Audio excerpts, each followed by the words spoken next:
So உங்களுக்கு இந்த தேங்காய் உடைச்சா ரெண்டையும் அப்படி அழகாக உடைக்கணும்ல, அந்த மாதிரி இதோ. அதாவது இவங்களை 3 குரூப்பாக பிரிக்கிறது. ஒரு குரூப்பில் வந்து பச்சை முட்டை டெய்லி காலையில் பச்சை முட்டை அவங்களோட பிரேக்ஃபாஸ்ட். 2வது குரூப்புக்கு வேக வைக்கப்பட்ட முட்டை. எல்லாருக்கும் வணக்கம், நான் டாக்டர் கார்த்திகேயன். பச்சை முட்டை சாப்பிடுவதால் நம்ம உடலுக்கு அதிக நன்மையா? அதுவும் காலையில் எந்திரிச்சோன்னா வெறும் வயிற்றுல பச்சை முட்டை குடிச்சா எலும்புகள் உறுதியாகும், எக்ஸசைஸ் பண்ணா நல்லா சத்துக்கள் கிடைக்கும், குழந்தைகள் நல்லா புஷ்டி ஆவாங்க, நல்லா ஆரோக்கியமா மாறுவாங்க அப்படின்னு நிறைய நம்பிக்கைகள் இருக்கு. நம்ம ஊர்ல மட்டும் இல்லைங்க, உலகம் பூரா இருக்கு. ராக்கி அப்படிங்கிற படம் 1976 வந்துச்சு. அதில் சில்வர் ஸ்டார் ஸ்டாலோன் பாக்ஸராக நடிச்சிருப்பார். அவர் காலையில் 4 மணிக்கு அலாரம் வச்சு எந்திரிச்சு காலையில் எந்திரிச்சோன்னா 5 பச்சை முட்டையை உடச்சி குடிச்சிட்டு குடுகுடுன்னு வாக்கிங் போவார், ரன்னிங் போவார். அப்புறம் அந்த படத்தில் அவர் வெற்றியெல்லாம் பெறுவார். ஸோ வெஸ்டர்ன் கல்ச்சர் வெளிநாடுகள்லையுமே வந்து இந்த பச்சை முட்டை குறித்த ஒரு பெரிய நம்பிக்கை இருக்கு. அதே மாதிரி நம்ம ஊரில் நூற்றுக்கணக்கான வருடமாக நம்ம ஊரில் இந்த நம்பிக்கை இருக்குமா என்னவோ எனக்கு தெரியல. ஆனால் இவ்வளவு தூரம் இது ஒரு ஃபேமஸான விஷயமா இருக்கிறதுனால அறிவியல் பூர்வமான ஒரு ஆராய்ச்சி நடந்ததுங்க.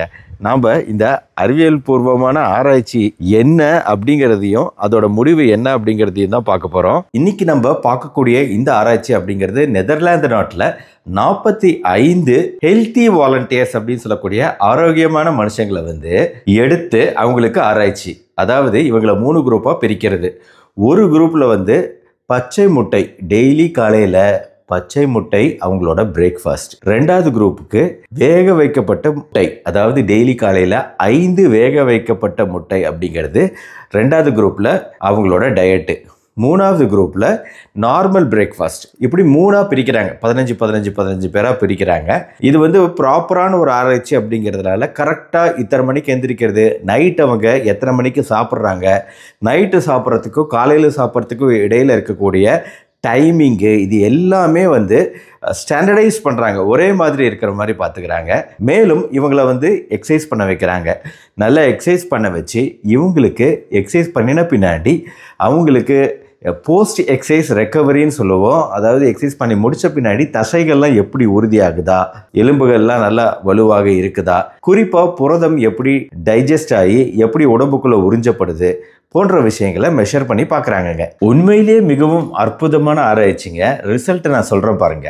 ஃபர்ஸ்ட் இந்த கிராஃப் என்ன காமிக்குது அப்படின்னா குளுக்கோஸ் அளவுகள் எவ்வளவு ஏறுது அப்படிங்கிறத காமிக்குதுங்க. அதாவது இதில் 3 லைன் இருக்குது.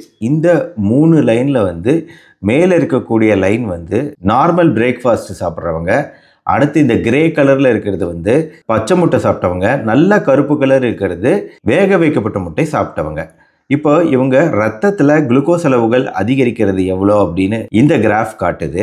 இந்த முட்டை சாப்பிட்ட பின்னாடி நார்மல் பிரேக்ஃபாஸ்ட் சாப்பிட்டவங்களோட ரத்த சர்க்கரை அளவுகள் இவ்வளோ அதிகரிக்குது. ஆனால் பச்சை முட்டை சாப்பிட்டவங்களோட ரத்த சர்க்கரை அளவு இவ்வளோ அதிகரிக்குது. வேக வைக்கப்பட்ட முட்டை சாப்பிட்டவங்களோட ரத்த சர்க்கரை அளவு இவ்வளோ இருக்குது. அதாவது நார்மல் பிரேக்ஃபாஸ்ட் சாப்பிட்டா கண்டிப்பாக ரத்த சர்க்கரை அளவு அதிகரிக்கும். ஆனால் முட்டை மாதிரி புரத உணவுகள் சாப்பிடும்போது ரத்த சர்க்கரை அளவுகளோட அதிகரிப்பு அப்படிங்கிறதே ரொம்ப குறைவு தான். அது பச்சை முட்டையாக இருந்தாலும் சரி, வேக வைக்கப்பட்ட முட்டையாக இருந்தாலும் சரி. அடுத்து இந்த கிராஃபில் என்ன பார்க்குறோன்னா இன்சுலின், பிளாஸ்மா இன்சுலின் சொல்லக்கூடிய இன்சுலின் அளவுகள் எவ்வளோ அதிகரிக்குது அப்படிங்கிறது ரெண்டும் ஒரே மாதிரி தாங்க இருக்கும். குளுக்கோஸ் அதிகமானால் இன்சுலின் அதிகமாகும், குளுக்கோஸ் கம்மியானால் இன்சுலினும் கம்மியாக தான் சுரக்கும். ஸோ அதே மாதிரி தான் இருக்குது இந்த கிராஃபுமே. இன்சுலின் அளவுகள் நார்மல் பிரேக்ஃபாஸ்ட்டுக்கு ரொம்ப அதிகமாக அதிகரிக்குது. ஆனால் பச்சை முட்டைக்கு இந்த அளவுக்கு அதிகரிக்குது, வேக வைக்கப்பட்ட முட்டைக்கு தான் இருக்கிறதுலே குறைவான அளவில் இன்சுலின் அளவுகள் அதிகரிக்குது. சரிங்க, இதெல்லாம் ஓகே. இனிமேல் தான் முக்கியமான பாயிண்ட்டுக்குள்ளே வரப்போகிறோம். அதாவது புரோட்டீன், புரதங்கள் பொறுத்த வரைக்கும் எந்தெந்த புரதங்கள் நம்மளுக்கு நல்ல ஜீரணமாகி உடம்புக்கு கிடைக்குது அப்படிங்கிறத அடுத்தடுத்த கிராஃபில் காட்ட போகிறேன். ஃபஸ்ட்டு லூசின் அப்படிங்கிற இந்த புரதம் பார்த்தீங்கன்னா கருப்பு கலரில் இருக்கிறது என்ன சொன்னேன், நம்ம பாயில்டு எக்கு, வேக வைக்கப்பட்ட முட்டை. லூசின் அப்படிங்கிற புரத கூறு, மூலக்கூறு, அமினோ ஆசிட் நம்மளுக்கு வேக வைக்கப்பட்ட முட்டையில தான் மிக அதிகமாக கிடைக்குது. அதற்கும் குறைவாக தான் வந்து நம்மளுக்கு பச்சை முட்டையில் கிடைக்குது. அடுத்தது பிரான்ச்டு செயின் அமினோ ஆசிட்னு சொல்லுவோம், BCAA. இந்த புரத மூலக்கூறுகளும் நம்மளுக்கு வேக வைக்கப்பட்ட முட்டையில் மிக அதிகமாக கிடைக்குது. அடுத்தது எசென்ஷியல் அமினோ ஆசிட். இந்த எசென்ஷியல் அமினோ ஆசிட்மே நம்மளுக்கு வேக வைக்கப்பட்ட முட்டையில் மிக அதிகமாக கிடைக்குது பச்சை முட்டையை விட. இது டோட்டல் அமினோ ஆசிட். ஒட்டுமொத்தமாக எல்லா புரத மூலக்கூறுகளுமே நம்மளுக்கு வேக வைக்கப்பட்ட முட்டையில் அதிகம் பச்சை முட்டையை விட. ஆக ஒட்டுமொத்தமாக பார்க்கும்போது நம்மளுக்கு முட்டையை வேக வைக்கும்போது 91% புரதங்கள் நல்லா ஜீரணமாகி நம்மளுக்கு உடம்புக்கு கிடைக்குது. பச்சை முட்டையாக சாப்பிடும்போது 51% தான் நம்மளுக்கு புரதம் ஜீரணமாகுது. அதற்கேற்ற அளவில் தான் புரத மூலக்கூறுகள் அமினோ ஆசிட் நம்மளுக்கு கிடைக்குது. ஸோ இதனால் அதற்கேற்ற வகையில் தான் உடம்புமே தன்னோட உறுதிப்பாட்டுக்கு, தசைகளோட உறுதிக்கு, எலும்புகளோட உறுதிக்கு தேவையான புரத தயாரிப்பு அப்படிங்கிறது கண்டிப்பாக வேக வைக்கப்பட்ட முட்டையில் அதிகம் பச்சை முட்டையை விட. இது ஒரு ஆராய்ச்சி தான். இந்த மாதிரி நிறைய ஆராய்ச்சிகள் இருக்கு. இந்த ஆராய்ச்சிகள் எல்லாத்துலேயுமே வேக வைக்கப்பட்ட முட்டைக்கு தரமான புரதமும் தரமான மருத்துவ பயன்களும் உண்டு அப்படிங்கிறது தெரிய வருது. ஏன்னா வேக வைக்கப்பட்ட முட்டை மூலமாக நம்மளுக்கு பல்வேறு விதமான வைட்டமின்கள் கிடைக்குதுங்க. எல்லா வைட்டமின்களுமே அதில் இருக்குது. வைட்டமின் சி அப்படிங்கிற ஒரு வைட்டமினை தவிர எல்லா வைட்டமின்களும் இருக்குது. நிறைய மினரல்கள் இருக்குது. அதனால் நீங்கள் பச்சை முட்டையை உடச்சி குடிக்கணுங்கிற அவசியம் கிடையாதுங்க. மேலும் அடுத்த முக்கியமான கான்செப்ட், குழந்தைகளுக்குமே இதை நம்ம பண்ணுறோம். பச்சை முட்டையோடு சேர்த்து பாலையும் சேர்த்து கொடுத்தா குழந்தைகள்லாம் புஷ்டியாக நல்லா புஷ்டியாக இருப்பாங்க அப்படின்னு சொல்லிட்டு சொல்கிறோம். அதாவதுங்க, ஃபர்ஸ்ட் ஆஃப் ஆல் ஒரு விஷயம் ஞாபகம் வச்சுக்கணும். பச்சை முட்டை அப்படிங்கிறது அதில் இருக்கக்கூடிய வெள்ளைக்கரு உங்களுக்கு அல்பியூமின், இது அவ்வளோ சீக்கிரம் ஜீரணமாகாதுங்க.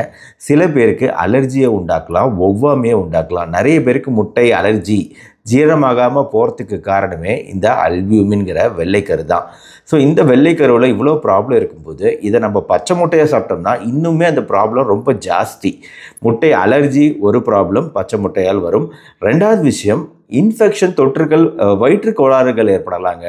இதனால் சில கிருமிகள் நம்ம உடம்புக்குள்ளே பூந்துடலாம். ஏன்னா முட்டையோட ஓட்டின் மேலே சில வகையான கிருமிகள் இருக்குங்க. சல்மனெல்லா, சிஜெல்லா போன்ற கிருமிகள். சில சமயம் நம்ம முட்டை சாப்பிட்ட உடனே டைரியா போகும், கேஸ் ட்ரபுளாக இருக்கும், ஒத்துக்காது. அது எல்லா நேரமும் ஏற்படாது, திடீர்னு ஒரு நாள் ஏற்பட்டுரும். அப்போது என்ன அர்த்தம் அப்படின்னா, முட்டை சரியாமல் வேகாமல் போயிருக்கலாம். இதனால் வயிற்றுப்போக்கு போன்ற விஷயங்கள் ஏற்படலாம். ஆக முட்டை சரியாக வேகாமல் இருக்கும்போதே இந்த பிரச்சனைனா பச்சை முட்டையாக சாப்பிட்டா என்ன ஆகும்? சம்டைம்ஸ் இந்த கிருமி தொற்றுக்கு நம்ம குடல்கள் உள்ளாகலாம். அதனால் கட்டாயம் பச்சை முட்டை அப்படிங்கிறத அவாய்ட் பண்ணணும். இப்போ குழந்தைகளுக்கு இப்போ பால் அப்படிங்கிறது ஃபேட்டு, கொழுப்புகளும் நிறைந்தது தான் பால். முட்டை அப்படிங்கிறது புரதம் நிறைய இருக்குது, அதுலேயும் கொழுப்புகள் இருக்குது. இப்போ பாலும் முட்டையும் சேரும்போது இதை வேக வச்சு கொடுத்துட்டோம்னா, முட்டையை கொடுத்துட்டோம்னா எந்த பிரச்சனையும் இல்லை. ஆனால் இது ரெண்டையும் சேர்த்து பண்ணும்போது பிரச்சனை தாங்க நம்ம உடலுக்கு. அதனால் அது ரெண்டையும் சேர்த்து கொடுக்க வேண்டாம். முட்டையில் கோலின் போன்ற சத்து இருக்குது. இந்த கோலின் மூளை வளர்ச்சிக்கு, நரம்புகளுக்கு ரொம்ப தேவையான சத்து முட்டையில் இருக்குது. மேலும் நல்ல மூளை வளர்ச்சிக்கு தேவையான அயோடின், ஒமேகா 3 கொழுப்பு சத்து, vitamin B12, vitamin D, vitamin A இதெல்லாம் குழந்தைகளோட மூளை வளர்ச்சிக்கு ரொம்பவே உதவி செய்யக்கூடியதுங்க. அதாவது ஒரு நாளைக்கு தேவையான புரதம் அப்படிங்கிறது எவ்வளவுங்க? இப்போ குழந்தைகள் அப்படின்னா நம்ம 1 அல்லது 2 முட்டை தாங்க, அதுக்கு மேலே வேணாம். அதே மாதிரி டயபெட்டிஸ், சர்க்கரை நோய் உள்ளவங்களுமே 1 அல்லது 2 தான், அதுக்கு மேலே வேணாம். பாயில் பண்ணதை சாப்பிடலாம். அதாவது 5 முட்டை மூலமாக 30 கிராம், நீங்கள் 2 முட்டை மூலமாக ஒரு 12 கிராம் அளவுக்கு புரதத்தை கொடுக்குறீங்க. இது போதும். ஆக்சுவலாக குழந்தைகளுக்கு அதிகபட்ச தேவையே 20 கிராம் தான் ஒரு நாளைக்கு புரதம். ஒரு முட்டையிலேயே 6 கிராம் புரதம் நம்மளுக்கு இருக்குது. 5 முட்டையில் 30 கிராம் புரதம். நம்ம 2 முட்டை எடுத்துப்பதன் மூலமாக 12 கிராம் புரதம் கொடுத்தா போதும். மீதி மற்ற உணவுகள்லாம் சாப்பிட்றாங்க இல்லையா, அதில் இருக்கக்கூடிய புரதங்களும் சேர்ந்துக்கும்.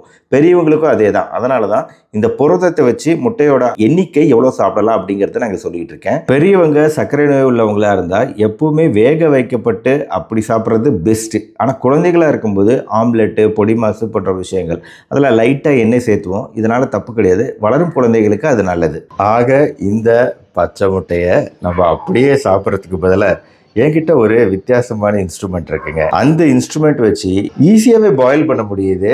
மார்க்கெட்டிங் கிடையாது, உண்மையிலேயே நிறைய இந்த மாதிரி பிராண்ட் இருக்கும். எதை வேணால் பயன்படுத்தலாம். இந்த இன்ஸ்ட்ருமெண்ட் தாங்க நான் சொன்னது. எக்கு பாயில் பண்ணுறதுக்கு இதில் முட்டையை அழகாக வச்சோம்னா வேகமாக பாயில் ஆகிடுதுங்க. ஆட்டோ கட் ஆஃபும் இருக்குது. இதோட ஒர்க்கிங் ரொம்ப சிம்பிள் தான். கரண்ட்டில் ஒர்க் ஆகிறது. ஸோ கரண்ட்டில் ஒர்க் ஆகும்போது இதுக்கு கரண்ட்டு வரும். இதை நம்ம ஆஃப் பண்ணி வச்சுட்டு ஃபஸ்ட்டு நம்ம இதிலேருந்து இந்த மெஷரிங் கப் ஒன்று கொடுத்துருப்பாங்க. இந்த மெஷரிங் கப்பில் நம்ம ஃபுல்லாகவே தண்ணி எடுத்துக்கலாங்க. ஒரு முட்டையாக இருந்தாலும் சரி, 1 2 3 4 5 6 7 முட்டையாக இருந்தாலும் சரி, இதே அளவு தண்ணீர் போதும். இந்த தண்ணீரை நம்ம இந்த ட்ரேயில் ஊற்றி வச்சு மேலே பிளாஸ்டிக்கை வச்சு நம்ம முட்டையை இதில் வைக்க வேண்டியது தான் பாக்கி. ஸோ இப்போ ட்ரேவை வச்சாச்சு, தண்ணீர் இருக்குது.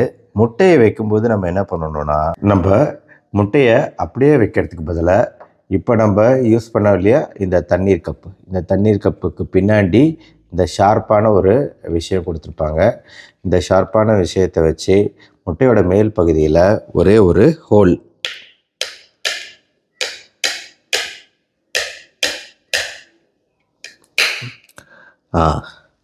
இப்போ ஒரு சின்ன ஹோல் உருவாகிடுச்சு. ஹோல் ஆனவுடனே இதை அப்படியே எடுத்து இதில் வச்சிடணும். ஒரு சின்ன ஓட்டையை போட்ட பின்னாடி இதை அப்படியே மூடி வச்சிடணும். கொஞ்சம் லூஸ் ஃபிட்டிங்காக தான் இருக்கும். எதனால் அப்படின்னா ரொம்ப இதுலேருந்து ஆவி வரும்ல, அதனால். ஸோ இப்போ ஆல்ரெடி மிஷினை வந்து ப்ளக் ஆன் பண்ணி தான் வச்சுருக்குறோம். இப்போ நம்ம மிஷினையும் ஆன் பண்ணிடுவோம். இதை ஆன் பண்ணிட்டோம்னா ஆவியாக ஆரம்பிக்கும் தண்ணீர். இந்த இடத்துல 2 ஹோல் இருக்கும். இந்த 2 ஹோல் வழியாகவும் நம்மளுக்கு ஆவி வெளியே வரும். இப்போ நீங்கள் பார்ப்பீங்க, அது நார்மல் புகை வெளியே வருது. இதன் மூலமாக முட்டை வெந்துடும். நல்லா வெந்த பின்னாடி இந்த பவர் பட்டன் வந்து ஆட்டோ கட் ஆஃப் ஆகிடும். ஆவி ஆகிறதுனால உங்களுக்கு மாதிரி வெள்ளை கலரில் மாறிக்கிட்டு இருக்கு, பார்க்குறீங்களா? ஸோ வேகமாக சூடாகிட்டுருக்கு. உள்ளார தண்ணீர் இப்போது தளன்னு கொதிச்சிட்டு இருக்கிறத உங்களால் பார்க்க முடியுது. தெரியுதுங்களா? உள்ளார தண்ணீர் கொதிச்சிக்கிட்டு இருக்குது, குபு குபு குபுன்னு கொதிச்சிட்டு இருக்குது. புகை வெளியே வருது. இப்போ என்னால் இதை பிளாக் பண்ணோன்னு உங்களுக்கு தெரியுது. இப்போ தெரியுதுங்களா எவ்வளோ வருதுன்ட்டு? ஸோ நிறைய புகை வந்துக்கிட்டு இருக்குங்க.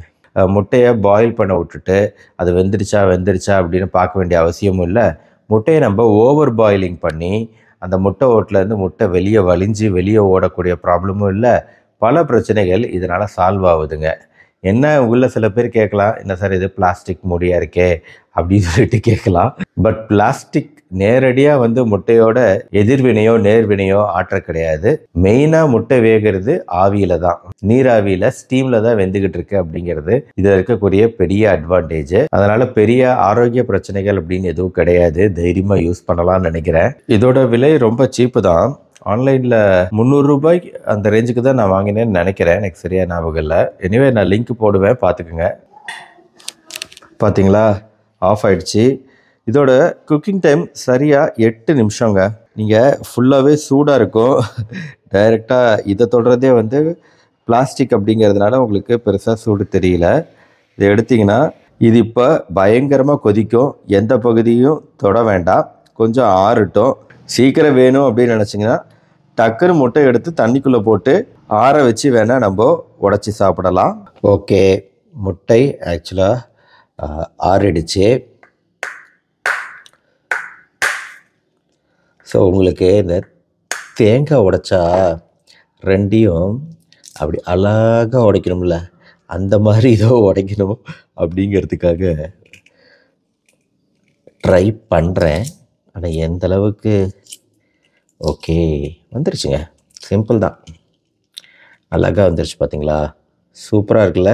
ஸோ வேக வைக்கப்பட்ட இந்த முட்டை ஒரு 8 நிமிஷம் பொறுத்து அந்த பச்சை முட்டையை வேக வச்சு சாப்பிட்றதுனால உங்களுக்கு எவ்வளோ நன்மைகள் தெரியுமா? நன்மை எது அதிகமோ அதை சூஸ் பண்ணுங்க. பொறுத்தார் பூமி ஆழ்வார். அந்த ராக்கி படத்தை பற்றி சொன்னேன் இல்லையா? இந்த ராக்கி படத்தில் சில்வஸ்டர் ஸ்டலோன் இதை வச்சிட்டார். இந்த படம் வந்ததுக்கப்புறம் நிறைய பேர் அவர்கிட்ட கேட்டிருக்கிறாங்க, நீங்கள் பச்சை முட்டை குடிக்கிறத ஆரோக்கியமானது அப்படின்னு சொல்கிறீங்களா, இதை நீங்கள் ப்ரமோட் பண்ணுறீங்களா, இது எல்லாரும் செய்யணும்னு நினைக்கிறீங்களான்னு கேட்டப்போ இது அவர் சொல்கிறாரு, அதாவது ஆரம்பத்தில் எனக்கு தெரியல, எல்லாரும் சொன்னாங்க அது நல்லதுன்னு சொல்லிட்டு அதனால் நானும் வச்சுட்டேன்.